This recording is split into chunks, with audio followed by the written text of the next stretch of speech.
வணக்கம். இந்த வீடியோ தேர்தல் ஆணையத்துக்கு எதிரானது. ஏனென்றால் தேர்தல் விதிமுறைகள் என்பது எல்லோரும் கடைப்பிடிக்கக்கூடியது தான், அதில் மாற்று கருத்து இல்லை. ஆனால் எஸ்ஐஆர் இப்போ கொண்டு வந்திருக்காங்க. இந்த எஸ்ஐஆரை பொறுத்தளவு எல்லா மாநிலத்துக்கும் தனித்தனி தேர்தல் ஆணையம் இருக்கிறது.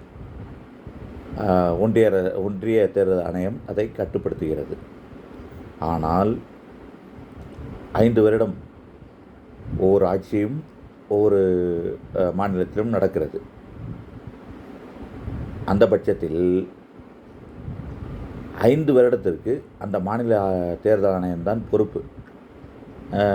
அடுத்த தேர்தல் வர்றதுக்கு அந்த தேர்தலில் ஓட்டு போட வேண்டியவங்களை தேர்ந்தெடுக்கிறதோ அந்த வாக்காளர் திருத்த பட்டியலை மேற்கொள்ள வேண்டியது அரசாங்க அதிகாரிகள் பொறுப்பு.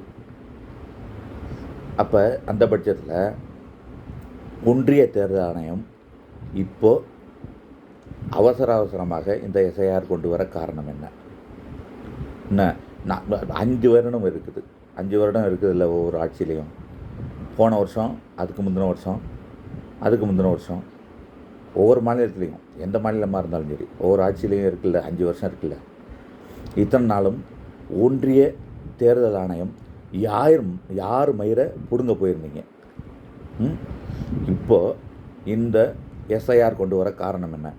அப்போது யாருக்கோ நீங்கள் அடிமையாக செயல்படுகிறீர்கள் என்று நான் ஏன் சந்தேகப்படக்கூடாது? ஒரு மாற்றுத்திறனாளியாக நான் எப்படி ஃபார்ம் ஃபில்லப் பண்ண முடியும்? ஓகேவா? ஆக மொத்தம் இந்த தேர்தல் ஆணையம், இந்த எஸ்ஐஆர் என்பது யார்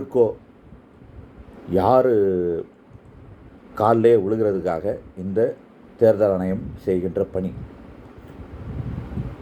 ஒரு ஃபார்மை ஃபில்லப் பண்ணுறது படிக்காதவங்க ஃபில்லப் பண்ண முடியாது, வாய்ப்பே கிடையாது. 1987க்கு பிறந்தவர்கள் அப்படின்னு சொல்கிறீங்க. அதுக்கு முன்னாடி பர்த் சர்டிஃபிகேட் கிடையாது. யாருக்கு? அந்த ஓட்டர்ஸோட பேரண்ட்ஸுக்கு. டெத்து சர்டிஃபிகேட்டும் கிடையாது. அப்போ இந்த சிஸ்டம்லாம் வரல. ஒரு இந்திய குடிமகனாக இருக்கிறதுக்கு ஆதார் கார்டு தகுதி இல்லைன்னு சொல்லி தேர்தல் ஆணையம் சொல்கிறீங்க. அப்போ ஆதார் கார்டு எதுக்கு கொடுத்தாங்க மத்திய கவர்மெண்ட்டில்? என்ன, இதுக்கு பதில் சொல்லணும். ஒரு மாற்றுத்திறனாளியாக நான் கண்டிப்பாக கேள்வி கேட்குறேன்.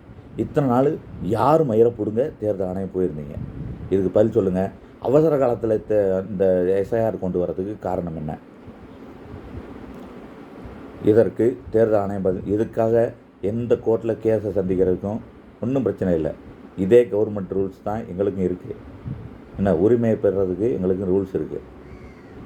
அதனால் தேர்தல் ஆணையம் அவசர கதியில் எஸ்ஐஆர் கொண்டு வர்றதுக்கு காரணம் என்ன? 6 மாதம் எலெக்ஷன் இருக்கும் போது 1 மாதத்துக்குள்ளேயே இந்த ஃபார்மாலிட்டிஸ்லாம் சப்மிட் பண்ணணும் அப்படின்னு சொல்கிறதுக்கு உண்டான நோக்கம் என்ன?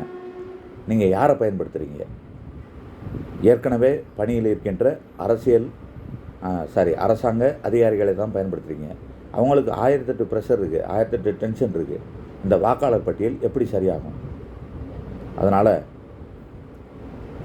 யார் மயிரை பிடுங்க இத்தனை நாள் நீங்கள் போயிருந்தீங்க ஒன்றிய தேர்தல் ஆணையம்? இதற்கு பதில் சொல்லுங்கள். Okay, thank you.